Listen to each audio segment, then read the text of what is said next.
हैं हमारे चैनल को सब्सक्राइब कर बेल आइकन जरूर प्रेस करें हमारी न्यू वीडियो सबसे पहले देखने के लिए।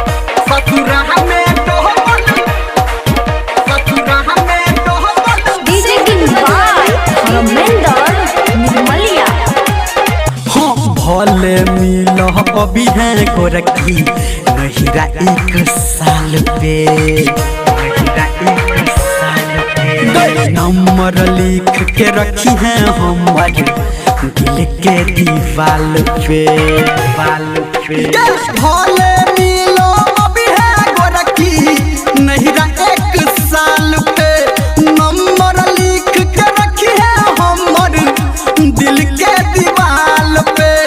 बहु धर्मेंद्र वादा तू निभई है